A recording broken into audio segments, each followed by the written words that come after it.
A Hora do Ungido, com o pastor Paulo Messias. Olá, meus amados irmãos e irmãs, a quem vos saúdo com a graça e com a paz do Senhor Jesus.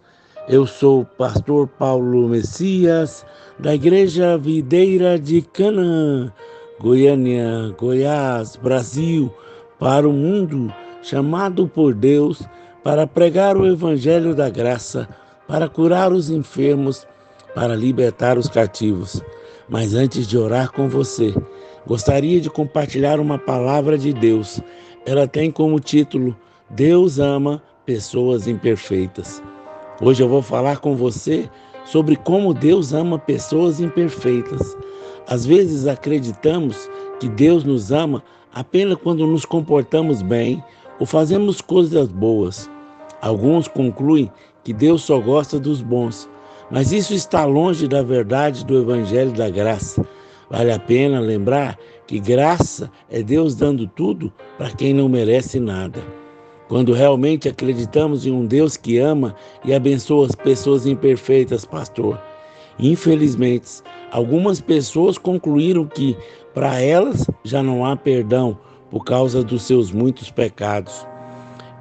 É fácil pensar que Deus está longe de nós quando erramos e quando estragamos, ou por isso Deus nunca mais olhar para nós. Tem pessoas que me perguntam: pastor, você oraria por mim? Eu sei que Deus nunca ouviria as minhas orações. Devido à vida que eu tenho hoje, eu fico triste quando eu ouço, porque exatamente isso é o que a religião produz nas pessoas. Deus só gosta dos bonzinhos. Deus só abençoa gente correta. Você acredita mesmo que Deus irá virar as costas para Deus? Deus irá virar as costas para você? Quando você erra, é o momento que você mais precisa dele. Deus está sempre de braços abertos para você, meu amado irmão, minha amada irmã. Quando você cai, ele se prontifica em ajudá-lo o mais rápido possível. Ouvi alguém dizendo que quando você comete um erro, Deus não ama mais do mesmo jeito. Essa pessoa está equivocada. Deus não te deixa de amar, tanto que ele o persegue e não vai te deixar em paz até que veja você restaurado de volta no caminho certo. Deus vai expressar o seu amor de uma maneira maravilhosa na sua vida. Por isso eu queria te falar do primeiro exemplo, Pedro. Jesus sabia que Pedro um dia iria negá-lo. Mesmo assim, o Senhor o escolheu para ser o seu discípulo.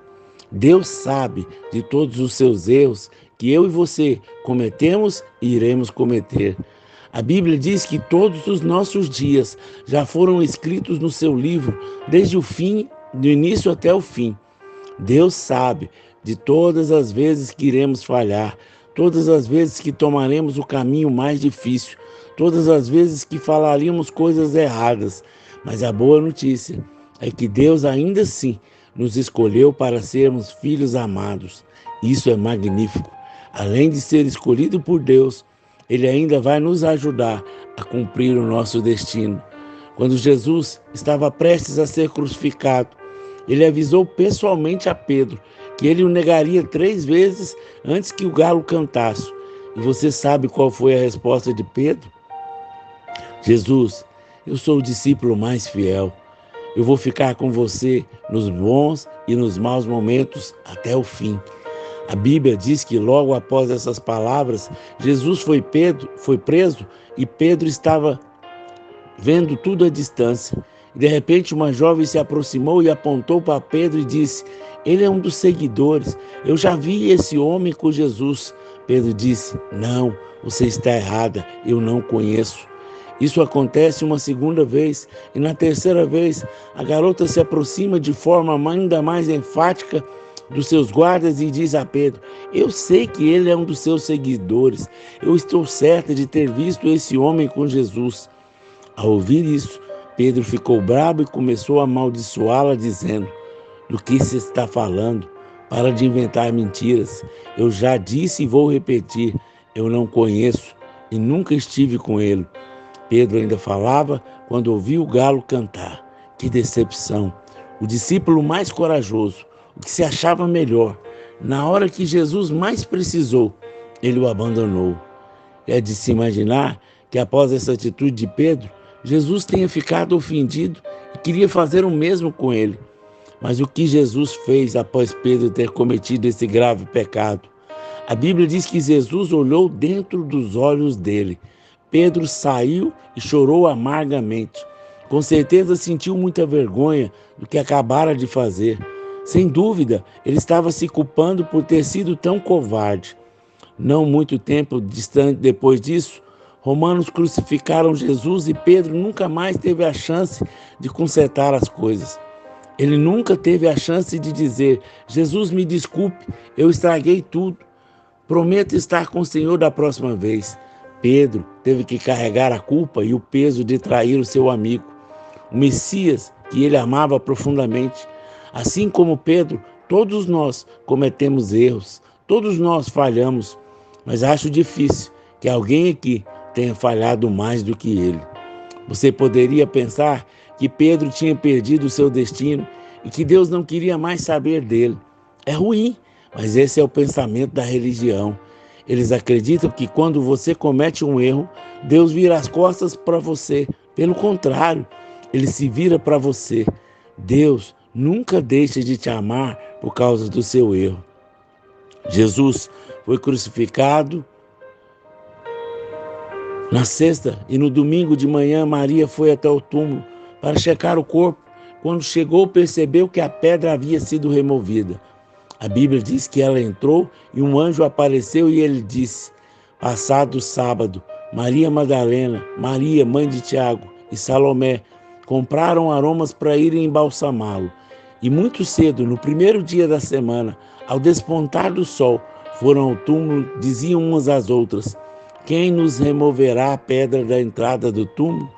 E olhando, viram que a pedra já estava removida, pois era muito grande. Entrando no túmulo, viram um jovem assentado ao lado direito, vestido de branco. Ficaram surpreendidas e atemorizadas. Ele, porém, lhe disse: não vos atemorizeis, buscai a Jesus o Nazareno que foi crucificado. Ele ressuscitou, não está mais aqui. Vede o lugar onde tinham posto. Mas ide e dizei aos discípulos e a Pedro que ele vai adiante de vós para a Galiléia. Lá vereis como ele vos disse. Marcos 16, verso 1 ao 7. De todas as pessoas do mundo que Jesus poderia ter mencionado nesse momento histórico, a única pessoa especificamente que ele falou foi e a Pedro. Jesus estava dizendo: Pedro, eu sei que você acha que eu estou decepcionado com você e que nunca mais lembrarei de você, mas isso não é verdade. Eu sou o Deus de uma chance. O seu erro não alterou o meu amor por você. Hoje em dia, você abandonar a culpa e seguir Jesus, se Pedro estivesse ouvindo vozes acusadoras e ficasse se culpando o tempo todo, ele teria parado onde ele estava. Eu posso imaginar a alegria de Pedro ao saber que Jesus falou o nome dele. Quando ele ouviu isso, se acendeu dentro dele e ele deixou a culpa de lado, deixou a autopiedade de lado e disse: eu posso ter estragado tudo no passado, mas isso não precisa me afastar do futuro. Eu vou me tornar tudo que Deus me criou para ser. Pedro saiu para pregar e 3.000 pessoas conheceram o Senhor. Isso pouco mais de 50 dias após ele ter negado Jesus. O maior recorde de salvação na Escritura não teria acontecido se Pedro não tivesse entendido esse princípio. Deus não descarta quando nós cometemos erro. Deus não cancela os nossos destinos porque pegamos alguns desvios. Alguns de vocês hoje estão deprimidos porque não estavam onde deveria estar na vida. Fizeram escolhas erradas e agora estão debaixo de culpa. Te colocaram para baixo. Isso é a única coisa que pode te afastar do melhor de Deus para a sua vida. Pior do que erro é ficar vivendo em culpa. Para você tem a provisão do sangue, mas você aceita a culpa. Você está anulando o sacrifício de Cristo. Assim como naquele dia chamou o nome de Pedro, ele está chamando o seu agora. Diga ao Senhor: eu já te perdoei. Fala que eu não estou decepcionado com ele, que eu não retenho as minhas bênçãos e que eu tenho um futuro brilhante para ele e para sua descendência. Jesus está chamando o seu nome hoje. Ele está correndo atrás de você. O segundo exemplo é o de Jacó. Na Escritura é falado o Deus de Abraão, o Deus de Isaac e o Deus de Jacó. Abraão é o pai da nossa fé. Foi alguém muito especial para Deus. Consigo entender Deus dizendo que ele é o Deus de Isaac, pois ele é extremamente obediente e muito amado pelo pai. Mas está escrito que ele é o Deus de Jacó. Isso não faz muito sentido. Jacó era um trapaceiro. Ele enganava as pessoas e as suas histórias foram marcadas de roubo, de primogenitura do filho, do irmão. Jacó era conhecido por fazer escolhas ruins, mas Deus é chamado Deus de Abraão, Isaac e Jacó. O que Deus estava dizendo? Eu não sou apenas Deus de pessoas perfeitas. Eu não sou Deus apenas das pessoas que nunca cometem erro. Eu sou Deus das pessoas que falharam. Eu sou Deus das pessoas que estragaram tudo. Eu sou Deus das pessoas que tiveram um passado difícil. Interessante ver as Escrituras, o cuidado com Jacó, mesmo sabendo quem ele era. Houve um momento em que Deus mudou seus modos, endireitou a sua vida, mudou o seu nome. Antes era chamado de Jacó, mas agora ele recebeu o nome de Israel. Israel significava um novo começo. Deus poderia ter conhecido como Deus de Abraão, Isaac e Israel, mas parece fazer mais sentido.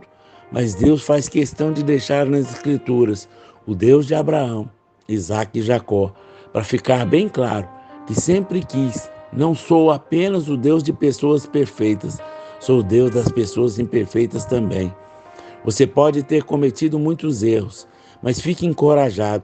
Ele é o Deus de Jacó, ele anda ao seu lado. Você pode estar lutando contra o vício, envolvido num relacionamento errado, fazendo coisas que comprometem a sua integridade. Há uma esperança e salvação para você hoje. O terceiro exemplo, a mulher samaritana. Em João capítulo 4, a Bíblia fala da mulher samaritana. Essa mulher tinha uma vida muito conturbada.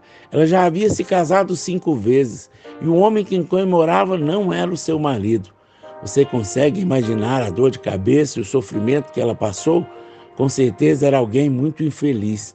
A Bíblia diz que era necessário que Jesus passasse por Samaria. Os judeus não passavam por Samaria.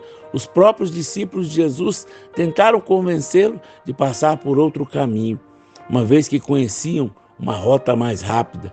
Por que Jesus escolheu passar por Samaria? Porque em Samaria tinha uma mulher que se sentia condenada por tudo e por todos. Jesus, mas ninguém sabia que aquela mulher estava prestes a desistir da vida.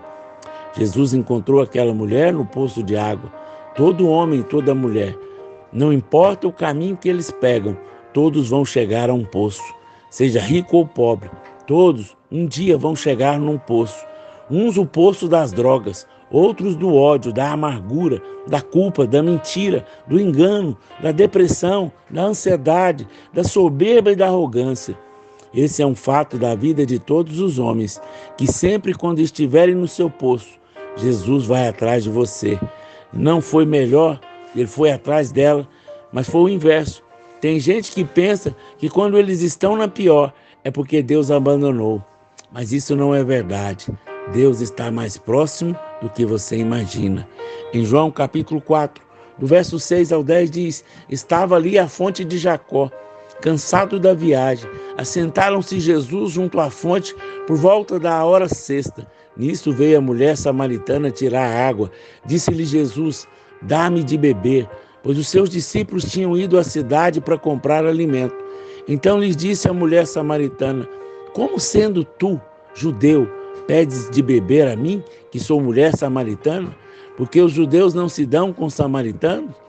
Replicou-lhe Jesus: se conheceras o dom de Deus e quem te pede, dá-me de beber, tu pedirias e ele te daria água viva. Respondeu ela ao Senhor: tu não tens com que tirar e o poço é fundo. Onde, pois, tem água viva? Jesus poderia ser revelado aos líderes religiosos, até mesmo os rabinos, Mas você sabe para quem ele se revelou primeiro? Você sabe quem ele foi procurar primeiro? Da mulher samaritana. Essa mulher era discriminada por toda a cidade, inclusive pelos religiosos. Ela vivia segregada por causa do seu passado. Mas isso não foi impedimento para Jesus alcançá-la. Muitas pessoas como ela, nesse momento, estão sentadas nos seus postos se sentindo sozinhas, cansados de ser julgados pelo passado, carreguem a culpa pelas escolhas que fizeram e acreditando que Deus não quer saber mais delas. Mas hoje eu estou aqui para te dizer, assim como ele foi atrás daquela mulher imperfeita, ele está atrás de você agora. Ele veio para te julgar, condenar, ele veio para te tirar do fundo do poço. Efésios capítulo 3, versos 18 e 19. A fim de poderes compreender com todos os santos qual é a largura e o comprimento, a altura e a profundidade, conhecer o amor de Cristo, que excede todo entendimento, para que sejais tomados de toda a plenitude de Deus. Ora, aquele que é poderoso para fazer infinitamente mais do que tudo que pedimos e pensamos, conforme opera o seu poder em nós. Deus não está decepcionado com você. Nada do que você faz é surpresa para Deus. A misericórdia de Deus é maior do que qualquer erro que você tenha cometido. Aprenda com seus erros, mas não fique preso lá. Continue indo em frente e desfrute de favor que Deus tem preparado para cada um de vocês. Assim como você tem o controle para mudar o canal da TV, você precisa mudar o canal da sua mente. Você não será livre da culpa se continuar revivendo coisas negativas do passado. Se você se lembrar de algo que seja do Cristo que fez por nós na cruz, você precisa ficar bom e mudar de canal. Você precisa colocar no canal do perdão, da cura, da aceitação, da alegria. Pastor, o que eu posso concluir? Eu ouvi algo esses dias que me edificou muito e eu resolvi compartilhar com vocês. Um homem teve um sonho e nesse sonho ele estava em uma grande sala como se fosse a sua biblioteca gigante. Havia armários de arquivos por toda a sua volta, do chão até o teto, centenas e centenas de arquivos. Ele decidiu abrir uma dessas gavetas e está cheia de cartões indicadores. Ele conta que ao pegar um daqueles bilhetes, ele ficou muito surpreso, porque aqueles bilhetes com todos os arquivos eram relacionados à vida deles. Todos os erros que ele havia cometido estavam naqueles papéis. Ele se descontrolou porque viu os erros graves tudo anotado. Ele viu vezes que foi infiel, as vezes que ele trapaceou. O segredo mais profundo estava registrado nesse arquivo. O seu pensamento foi: eu tenho que destruir esses cartões. Não posso deixar ninguém vê-los. Eu ficaria tão constrangido. Ele foi em frente, tentou rasgar o cartão, mas era impossível. Eles não podiam ser destruídos. Enquanto ele estava ali pensando ser o fim da vida dele, eis que Jesus entrou nessa grande biblioteca, onde estavam todos os registros. E ao olhar para o Jesus, ele sentiu algo que nunca havia sentido. Um incrível amor. Mas a sua mente estava em conflitos, pois Jesus era a última pessoa para ele. Mas Jesus foi direto até os arquivos de tudo que ele fez de errado. E foi nesse momento que ele tirou um por um dos cartões. Jesus riscou o nome do homem e assinou o seu próprio nome. E acrescentou na parte superior a frase: está pago. Jesus pegou o cartão que estava escrito mentira, riscou o nome do homem e colocou o dele. E acrescentou: está pago. Você foi infiel, riscou o nome do homem, colocou o dele e acrescentou: está pago. Infelizmente, tem gente que é orgulhosa, por isso sofre muito. Elas querem pagar pecado com boas obras, mas homem algum pode pagar por pecados. Se homem conseguisse, para quem Jesus foi enviado? Ele é o Cordeiro que tira o pecado do mundo. Em 1 Pedro, capítulo 1, verso 18 e 19, sabendo que não foi mediante as coisas corruptíveis, como ouro ou prata, que fostes resgatado do vosso fútil procedimento, que os vossos pais vos levaram, mas pelo precioso sangue, como de cordeiro, sem defeito e sem mácula, o sangue de Cristo. Em 1 Coríntios 6:20 diz: que foste comprado por preço. Agora, pois, glorificai a Deus no vosso corpo. Pouco tempo depois, todos os cartões foram assinados e Jesus disse algo a ele: você não tem que fazer isso. Essa nem mesmo é a sua sala, nem são os seus erros. Jesus sorriu gentilmente e disse: não se preocupe com isso. O preço já foi pago e está terminado. Cada erro que você cometeu e que vai cometer já tem aquela frase escrita no topo: totalmente pago. A primeira pergunta é: você vai receber a misericórdia de Deus? Você vai parar de tentar pagar um débito que já foi pago? Eu acredito e declaro que hoje é um novo dia. Você vai crescer, você vai viver livre para desfrutar de tudo que Jesus conquistou para você lá na cruz. Aleluia! Receba essa palavra, seja ricamente abençoado em nome de Jesus. Amém? Se você foi abençoado com essa mensagem, nos ajude a divulgar para que mais pessoas saibam o que a palavra de Deus diz. Deus ama pessoas imperfeitas. Se você foi abençoado e deseja ser um semeador do nosso ministério, aí tem um número do Pix, pelo qual você pode fazer uma oferta generosa. Sendo um semeador, creia, ajudando a expandir o reino de Deus. Deus vai multiplicar, Deus vai transbordar na sua vida. Receba essa palavra em nome de Jesus.